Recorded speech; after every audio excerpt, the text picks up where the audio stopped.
Hello everyone.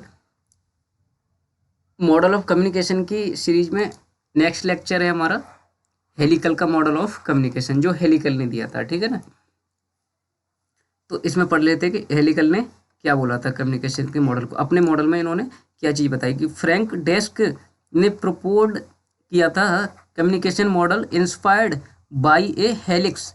Helix के model से inspire हुए थे ये, जो इन्होंने 1967 में दिया था, नोन एज इसी को हम जो वो हेलिकल मॉडल ऑफ कम्युनिकेशन बोलते हैं। अब देखो, फ्रेंड्स डेस्क ने दिया था ये proposed communication model inspired by helix. Helix से इंस्पायर होके ही इन्होंने दिया था, इसलिए इसको हेलिकल मॉडल ऑफ कम्युनिकेशन बोला जाता है। ठीक है ना।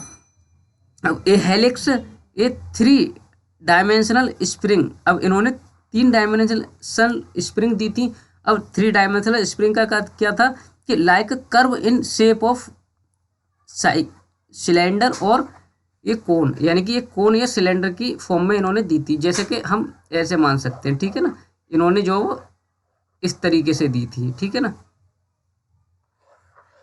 ये शेप थी इसकी, तो ऐसे दिया था इन्होंने।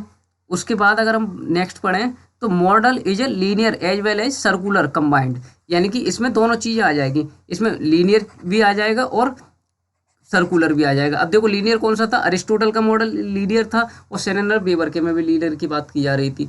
तो अरिस्टोटल का मॉडल और एक मॉडल और दिया था अरिस्टोटल के बाद में, जो हमने पढ़ा था श्रेमैन का मॉडल, जो कि सर्कुलर मॉडल की बात कर रहा था। ठीक है ना, तो इसमें दोनों चीज़ों के फीचर आ जाएंगे, उन दोनों मॉडल के फीचर आ जाएंगे।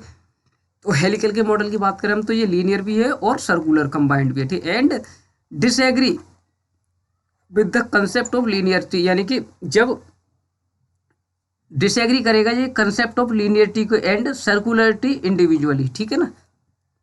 अब देखो, यहाँ से और अच्छे से समझ आएगा। Helical model of communication in a nutshell. Helical model of communication is a framework inspired by 3 dimensional spring. 3 dimensional spring से इंस्पायर हुए थे ये, लाइक कर्व हेलिक्स। हेलिक्स के कर्व में इन्होंने दिया था।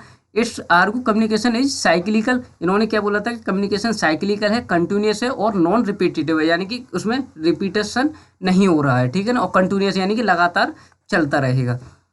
अकुमुलेटिव है और influence by time and experience, जो कि कम्युनिकेशन क्या है, इन्फ्लुएंस होगा टाइम के अकॉर्डिंग और एक्सपीरियंस के अकॉर्डिंग। ठीक है ना। अब इसमें 3 डायमेंशनल कौन कौन सी थी? एक तो कंटेक्स्ट था और फॉर्मेट था और स्केल था। कंटेक्स्ट में अगर हम देखें, कंटेक्स्ट क्या? कंटेक्स्ट का मतलब हो गया कि मीनिंग। कंटेक्स्ट यानी कि जो मैसेज हम भेजना चाह रहे हैं सामने वाले को, मीनिंग नहीं, मैसेज। ठीक है ना, जो मैसेज हम सामने वाले को भेजना चाह रहे हैं उसकी बोलेंगे हम कंटेक्स्ट। ठीक है ना। तो what kind of behaviour this type communication and platform incentive. ठीक है ना।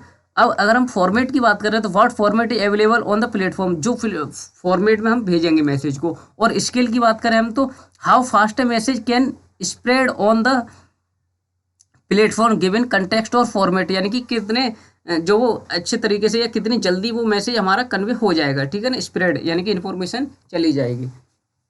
अब dense helical model of communication भी बोलते हैं। तो dense helical model of communication में अगर हम देखें तो इसकी डेफिनेशन में अब क्या क्या चीज़ें थी। देखो, हेलिकल मॉडल व्यू कम्युनिकेशन जैसे कि साइक्लिकल था, इसमें एक कंटेक्स्ट की भी बात हो रही थी, कंटिन्यूस की भी बात हो रही थी, नॉन रिपीटेटिव था और अकुमुलेटिव की बात हो रही थी। 5 कंसेप्ट थे इसमें, यानी कि साइक्लिकल था, कंटेक्स्ट था, कंटिन्यूस था, नॉन रिपीटेड था और एक्यूमुलेट था। ठीक है ना। अब विजुअलाइज की अगर हम बात करें, देखो जो स्प्रिंग में बताया था ना सिलेंडर फॉर्म में, तो ये ऐसे बताया था इन्होंने कि dense model depict the communication endless.